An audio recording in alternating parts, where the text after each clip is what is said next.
Começando aqui pelo trabalho termodinâmico, o que significa realizar trabalho em termodinâmica? Na prática, o trabalho realizado por um gás dentro de um mecanismo termodinâmico, não que em termodinâmica apenas um gás seja capaz de realizar trabalho. Tem termodinâmica associada a diversos processos na natureza, mas aplicando esse trabalho ao trabalho realizado por um gás, existe um mecanismo próprio de ação e a gente vai ver como esse mecanismo próprio de ação funciona. Então, começando a termodinâmica aqui pelo trabalho de um gás. Acompanha aqui. Bom, da definição do trabalho, para que eu tenha trabalho realizado ou sofrido por algum sistema, eu preciso que haja deslocamento também de alguma coisa.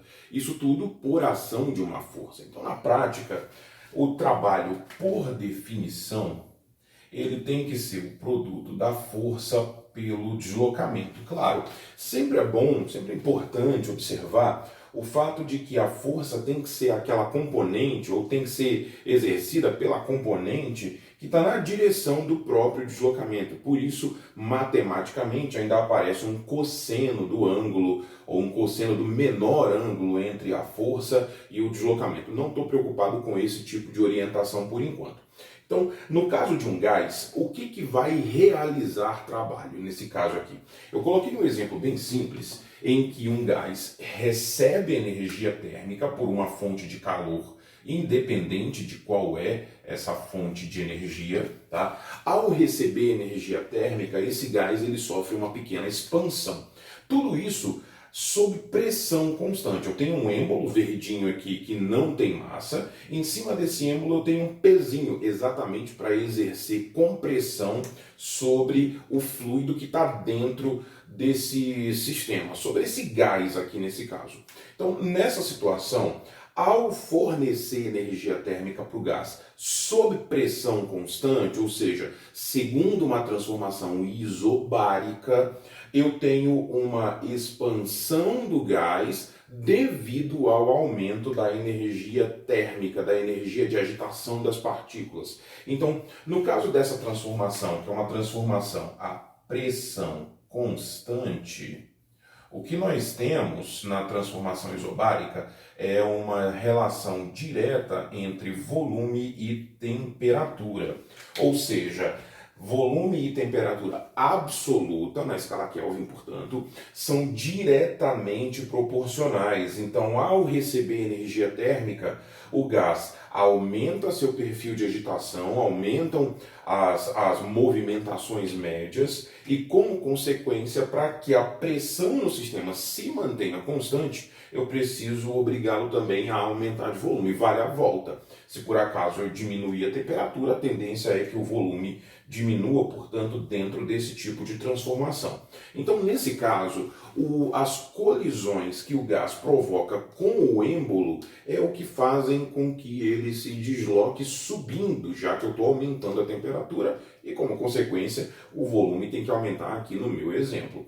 Pensando nisso, então, nós temos um deslocamento desse êmbolo provocado pela ação do gás, que aqui na prática para a gente se reflete em uma mudança do volume ocupado pelo gás. Nós temos, portanto, aqui essa região como sendo uma região de aumento de volume nessas condições. Houve, portanto, uma variação do volume. Dizemos então que nesse caso, na condição de transformação isobárica especificamente, o trabalho realizado pelo gás será o produto pressão vezes variação do volume.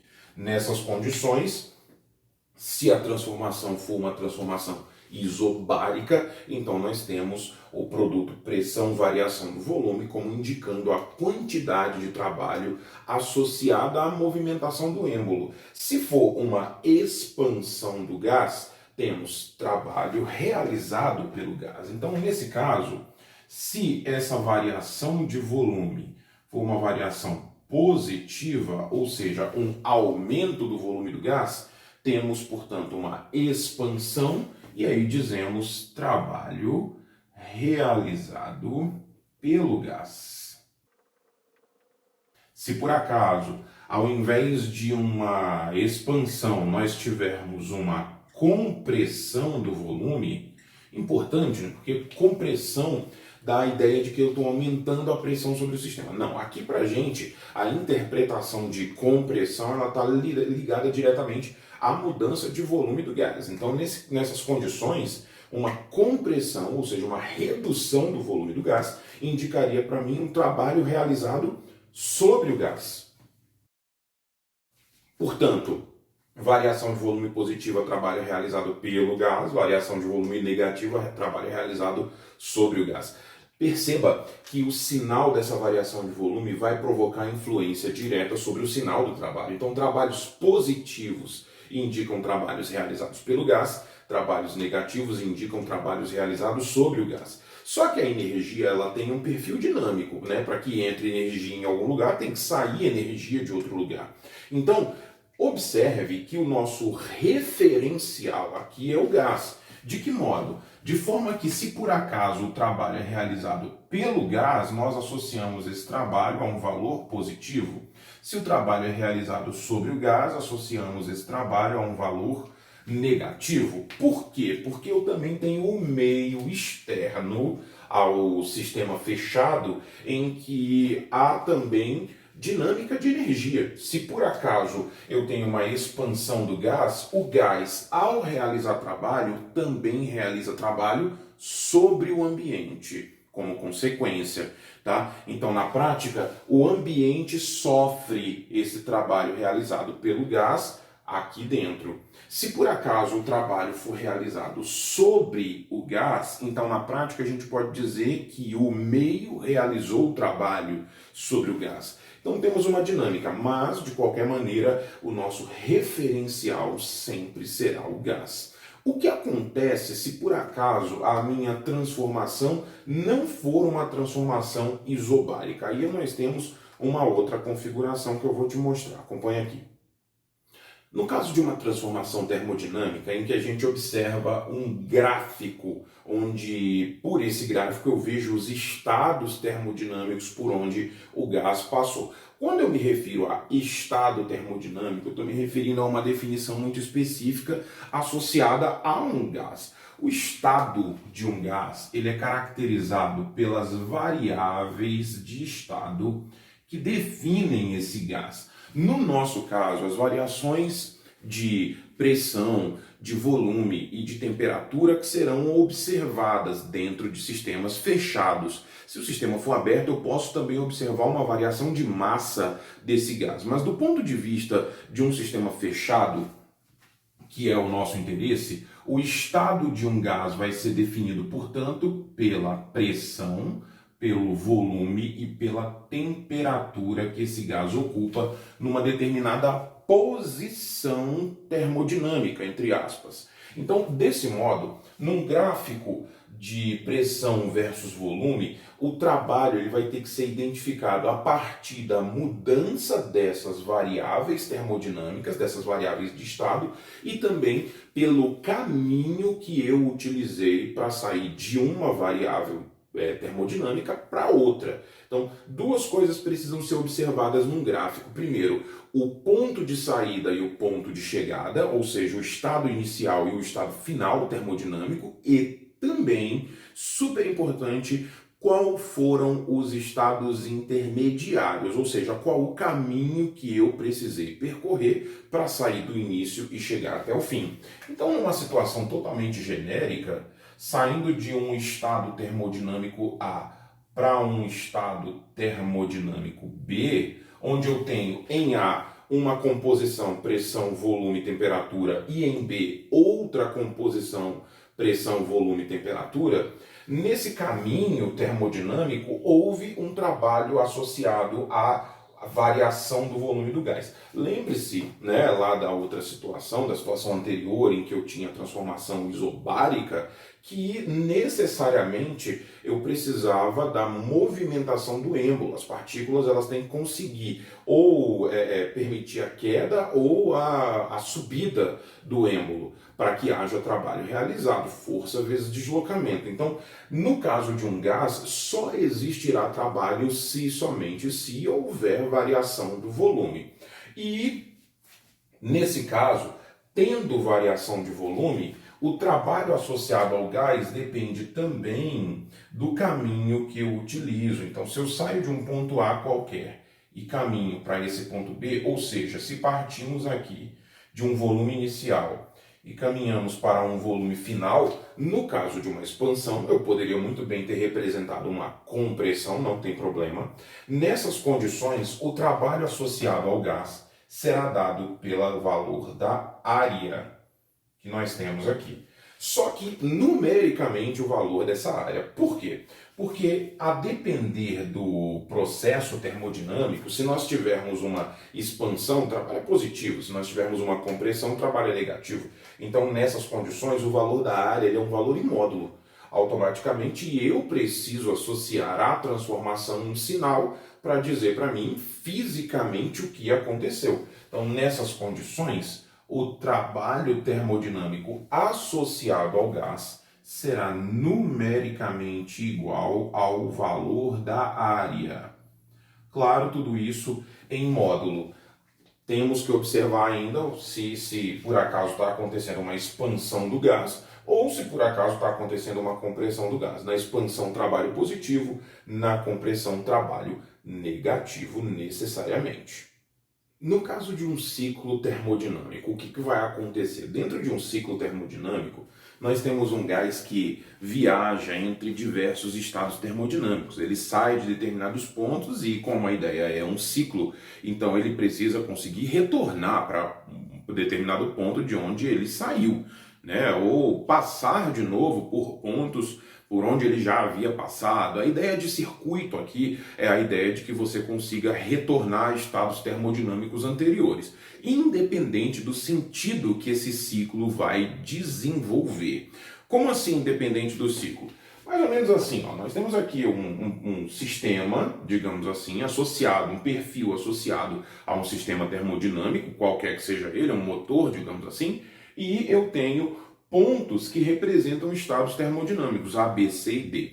Eu posso fazer com que esse ciclo aconteça no sentido A, B, C, D, A ou no sentido A, D, C, B, A. Mudando a orientação da execução, mudando a passagem, o sentido da passagem pelos estados termodinâmicos, eu mudo também a finalidade da minha máquina termodinâmica. Você tem máquinas termodinâmicas que você constrói para provocarem expansão de gases e também máquinas termodinâmicas que são construídas para provocarem a compressão de gases. No caso de um veículo automotor, por exemplo, um automóvel movido a gasolina, diesel, tanto faz, ali eu dependo da capacidade de expansão do gás para que parte daquela energia seja convertida em energia cinética e o meu carro se movimente, por exemplo. Mas no caso de uma geladeira, de um ar-condicionado, eu preciso fazer com que o motor termodinâmico provoque compressão do gás para que na expansão dele haja um resfriamento.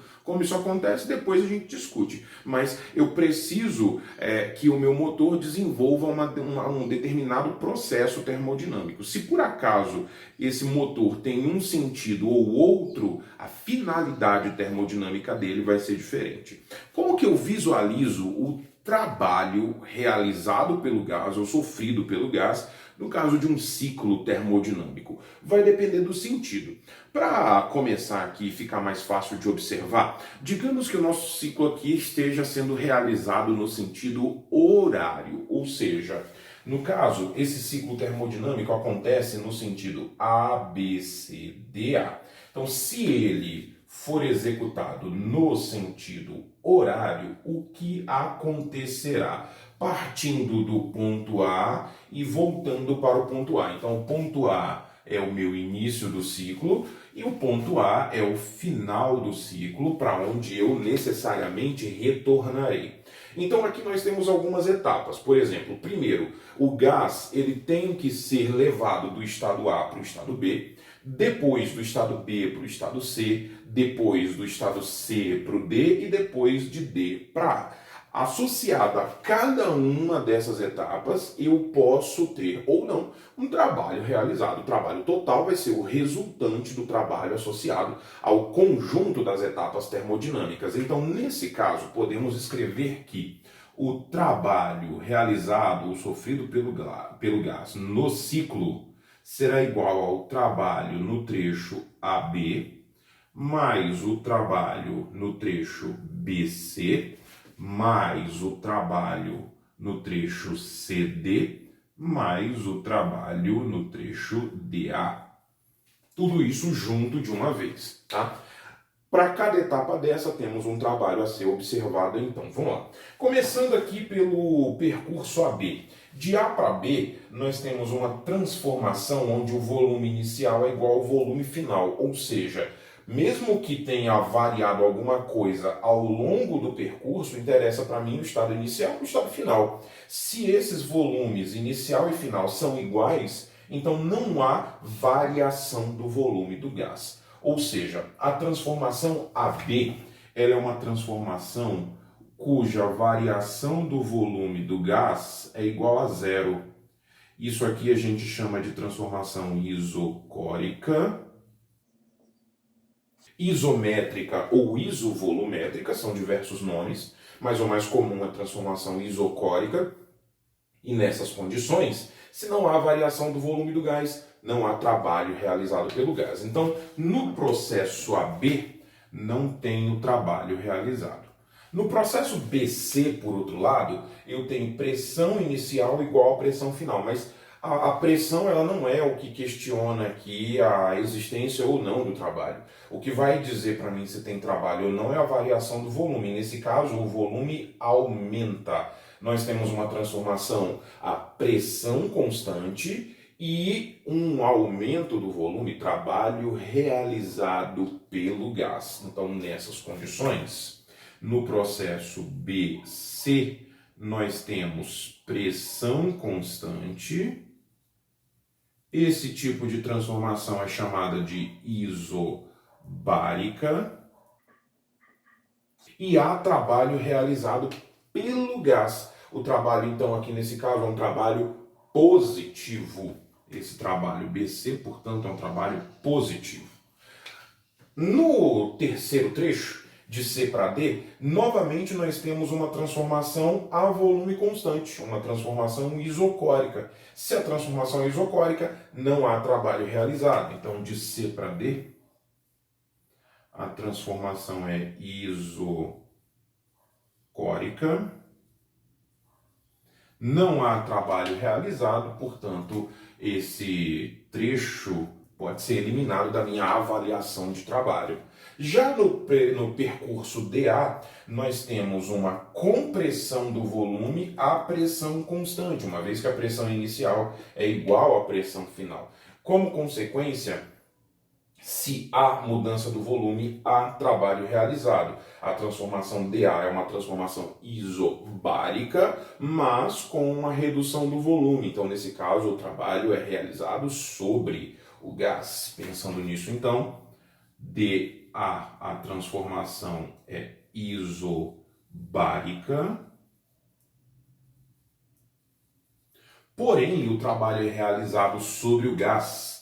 Então, nessas condições, esse trabalho será um trabalho negativo, portanto. Então, o que sobra desse ciclo termodinâmico para mim é o resultado da soma entre os trabalhos no trecho BC e também no trecho DA. Mas aí vem a nossa observação de como é feito, como é calculado esse trabalho num ciclo termodinâmico. Sempre o trabalho é realizado em função da área, num gráfico pressão-volume. Então, nesse caso, no trecho BC, o trabalho associado à máquina termodinâmica nesse trecho vai ser equivalente a toda essa área embaixo da curva até o eixo do volume, até o eixo horizontal. Então, esse seria todo o trabalho associado a transformação DC. No caso da transformação DA, o trabalho associado vai ser o trabalho realizado ou sofrido aqui nesse caso dentro de todo esse trecho, como consequência, e também a área total abaixo da curva. Nessas condições, esse aqui seria o trabalho negativo. Somando todos esses trabalhos, eu vou acabar sobrepondo esse trecho negativo com parte do trecho positivo. Sobrepondo de novo o trecho negativo com parte do trecho positivo. Sobrando então apenas a área dentro da figura. Ou seja, o trabalho realizado num ciclo termodinâmico tem que ser numericamente igual à área desse ciclo termodinâmico. Então, resulta para a gente aqui em algo numericamente igual à área do ciclo termodinâmico. Se por acaso esse trabalho é desenvolvido no sentido horário, automaticamente o trabalho realizado no trecho positivo é maior. Isso me dá, portanto, uma máquina térmica capaz de realizar trabalho termodinâmico. Se por acaso o trabalho fosse realizado no sentido anti-horário, aí nesse caso esse trabalho CB seria maior e ele seria também negativo. Nesse caso teríamos uma máquina capaz de sofrer trabalho termodinâmico, seria uma máquina refrigeradora, por exemplo. Então, no sentido horário, nós teríamos uma máquina que consegue converter energia, trabalho do gás, em energia cinética, digamos assim. No sentido anti-horário, uma máquina que recebe energia de fora para provocar a compressão do gás, para que o gás seja comprimido. Por isso, o trabalho total negativo. Então, só para finalizar, se por acaso esse ciclo for realizado no sentido horário, então temos um trabalho resultante positivo. Se por acaso esse ciclo for realizado no sentido anti-horário, temos um trabalho resultante negativo. Motor termodinâmico, como um motor de um carro, refrigerador termodinâmico, como uma geladeira ou um ar-condicionado.